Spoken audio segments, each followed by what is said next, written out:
Welcome to our investigation into the forensic mechanics of sorcery.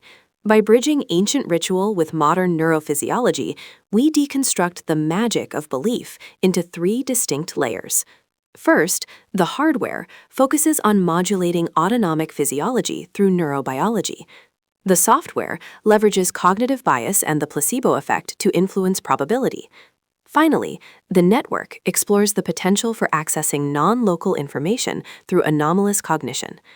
This multidisciplinary framework provides a clinical perspective on how ritual, belief, and the human brain intersect to shape our reality.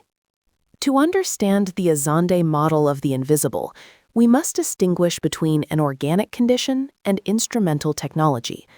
Witchcraft, or mangu, is an innate biological quality, an internal state of being that operates independently of conscious will. In contrast, sorcery is a learned technique, a technology of doing that requires intentional action and tools. The crucial forensic distinction is this: witchcraft is part of who you are. Sorcery is simply a tool you use. To understand the trance, we must look at the physical hardware. It begins with a massive gamma power surge, fueling vivid visual hallucinations and signal amplification. As the brain focuses its resources, signal diversity drops, blocking out external noise to prioritize the inner mind. Ultimately, hyperconnectivity within the default mode network leads to the dissolution of the ego, where internal imagery is processed with the full authority of external reality. To understand the chemistry of ritual, we must look at the intersection of endogenous pharmacology and sensory deprivation. First, the serotonergic loop uses repetitive rhythm and chanting to modulate 5-HT2A receptors, inducing a state of cognitive flexibility similar to psychedelic experiences. When combined with the Ganzfeld effect, where the brain fills a sensory void with hallucinations while staring into a scrying mirror, we see how ritual serves as a biological tool for accessing altered states of consciousness. Can a belief literally kill you? The physiology of the hex demonstrates how intense fear triggers a sympathoadrenal storm, releasing adrenaline at 3 times the level of a standard heart attack. These hormones act as toxins, causing microvascular spasms and the characteristic apical ballooning shown here, the Takotsubo shape. This physical manifestation leads to myocardial stunning and acute heart failure, a phenomenon known as psychogenic death.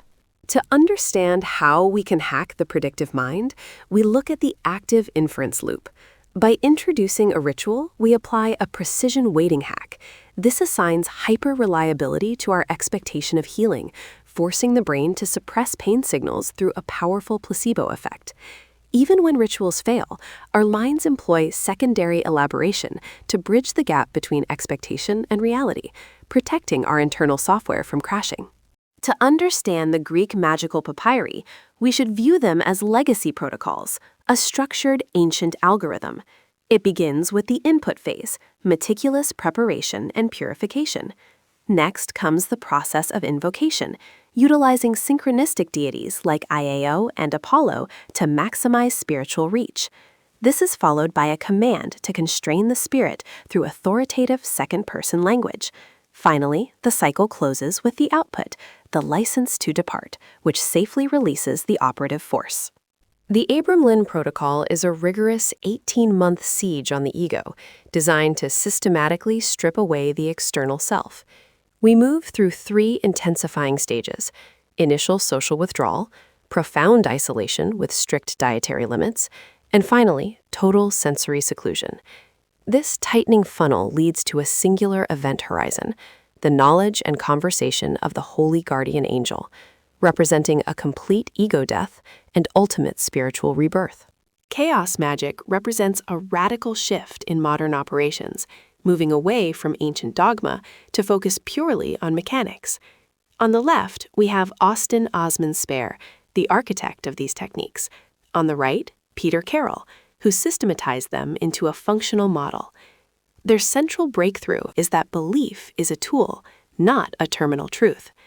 By shifting our focus from "is this true" to "does this work," we learn to bypass the conscious ego, which often acts as a barrier, allowing the unconscious mind to execute our core intentions. Sigil Technology is a systematic process for encoding desire directly into the subconscious.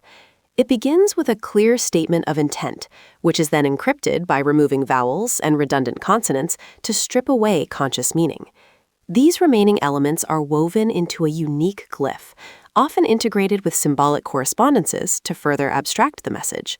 Finally, through a state of gnosis, an intense, altered state of consciousness, the sigil is fired, bypassing the psychic sensor to plant your will deep within the psyche for manifestation.